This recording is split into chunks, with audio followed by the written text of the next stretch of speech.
sport. Bilan de mi-saison des Canadiens. Ken Hughes, hier, qui a procédé à l'exercice. Justine Saint-Martin se joint à moi. Je regardais ça, je me disais, c'est vraiment une facile parce que l'équipe est bien positionnée au classement, sort d'un voyage là, plus que réussi. J'ai l'impression que Ken Hughes n'avait pas beaucoup de nervosité hier avant de rencontrer la presse. Là. Il a sûrement connu pire. Ça, oui, c'est certain. ça, c'est sûr. Surtout qu'on crie au génie depuis plusieurs années, là, avec tous les contrats qu'il a réussi à signer, le noyau qui est signé à long terme, les joueurs qui choisissent des salaires moins élevés pour rester avec l'équipe. Alors, je pense que oui, hier, on le sentait plus relax, n'avait pas autant de réponses ardues non plus des journalistes parce que n'a pas nécessairement de compte à rendre avec les résultats de l'équipe dernièrement. Tout va plutôt bien. Sauf que c'est quand même fragile parce que... pas à cause du Canadien, mais le classement est tellement serré. Il y a tellement peu de points entre les premiers puis les... peut-être pas derniers, mais les avant-derniers. Tu te dis, le Canadien connaît 2 mauvaises semaines puis sort du portrait des séries, là. C'est vraiment incroyable. Je le regardais justement il y a quelques minutes à peine pour voir où les sabres étaient situés par rapport aux Canadiens. Oui, j'ai bien dit, les sabres de Buffalo. Mais ils sont 11 victoires en 12 matchs, là. Oui, 11 victoires en 12 matchs depuis le congédiement là, du directeur général. Ils sont à 1 point de la dernière place donnant accès aux séries éliminatoires. Revient d'il y a 2 semaines ou 3. Ils n'étaient pas dans le portrait. On n'est même pas proche d'une participation aux séries. Et ils sont à 5 points, 4 points des Canadiens de Montréal actuellement au 3e rang. Donc, tout est encore possible. Et la fameuse statistique là, de 70% des équipes qualifiées à la date à l'action de grâce américaine au Thanksgiving, c'est plus vrai, ça. Je me demande si celle-là encore, effectivement, parce qu'autant dans l'Ouest aussi, ça bouge beaucoup dernièrement. Il y a le Lightning en début de saison, souviens-toi, ils étaient derniers dans l'Est, soudainement premiers, viennent d'en remporter 8 de suite. Alors, effectivement, il n'y a rien à prendre pour acquis pour le Canadien, mais somme toute, un bilan optimiste. Il nous a mentionné qu'il était en avance même sur son plan actuel. Et évidemment que la grande question concernant le fameux ménage à 3 des gardiens de but, qui ne devrait pas se terminer dans les prochains jours parce qu'on considère que le calendrier est chargé. Mais dans tout ça, pour moi, la pièce maîtresse, je pense qu'il y a un collègue qui l'a écrit à TVA Sport, je suis tellement d'accord, c'est Lane Hudson. Là. C'est pas... Moi, je veux dire, j'enlève rien à Suzuki, Caulfield, qui sont égales à ce qu'on attendait d'eux, qui sont des bons joueurs. Mais tu te dis, qu'est-ce qui change là? Pourquoi le Canadien est en avance sur son plan? Pourquoi... Je veux dire, puis combien de fois, quand le Canadien a besoin d'un but, perdre 3-2 en 3e période, je veux dire, Saint-Louis laisse Hudson quasiment toute la période sur la glace, puis c'est toujours lui qui finit par rentrer la rondelle dans la zone, déplacer l'adversaire. Je sais pas quel pourcentage des buts importants il est l'architecte. Puis souvent, c'est pas lui qui le marque, il marque peu de buts, il fait plus des passes. Sa vision. Mais pour moi, c'est... Puis son jeu défensif, son nombre de minutes... Le gars jeune, il y a quoi, il y a 21 ans, mais c'est Hudson qui change toute la donne, là. Puis je vais aller plus loin que ça, Mario. J'ai 34 ans. J'ai aucun souvenir de la dernière Coupe Stanley et des grandes légendes. Très, très peu de souvenirs. Là. Écoute, même le Patrick Roy.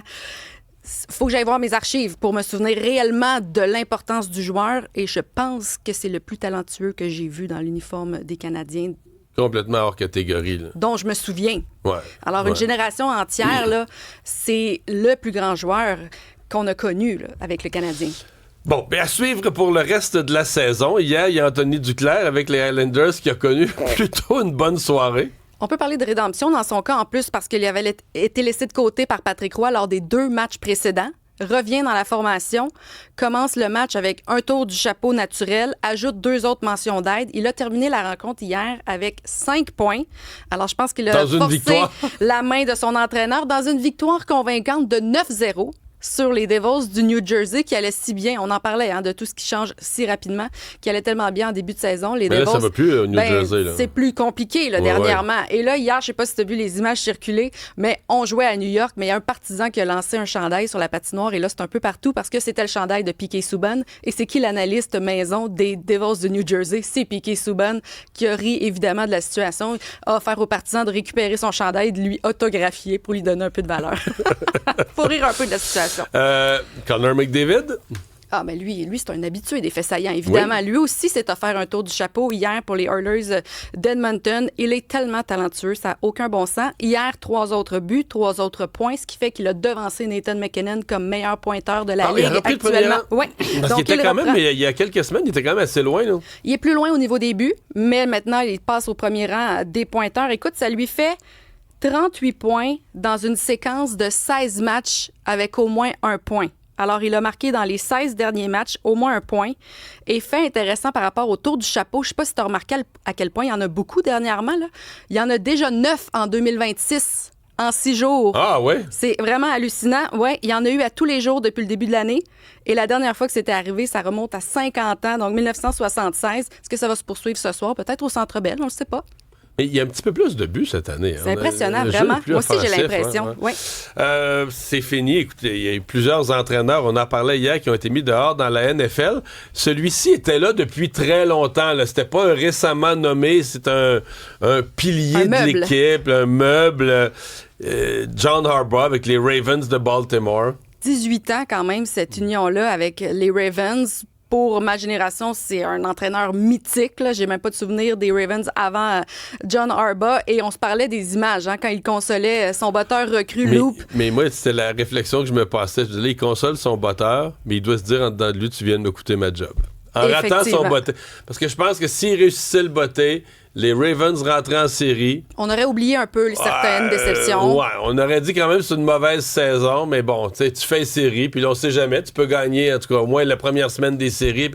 Et là, John Harbaugh a peut-être sauvé sa job. C'est ça, tu t'achètes un peu de temps, du moins, avec ta formation, mais là... Je le voyais consoler le batteur, je me disais, il pourrait aussi souffler à l'oreille, mais je t'aime bien, mais tu viens de me coûter ma job. Et malgré tout, tu sais, c'est 12 participations en éliminatoire pour Harbaugh et les Ravens dans les 18 années d'union. C'est un Super Bowl, c'est l'un des entraîneurs historique de cette formation-là. Il va avoir laissé sa marque à sa façon. Et je lisais que dans les 40 minutes suivant son congédiement, déjà 8 équipes lui avaient téléphoné. Alors, dans les prochains jours, je vais vous annoncer son nouvel emploi. Fait, on ne sait pas trop ce qui est arrivé avec les Ravens parce que je suis pas un méga expert, mais on dirait qu'il n'y a personne qui va dire la défensive est complètement nulle, l'attaque...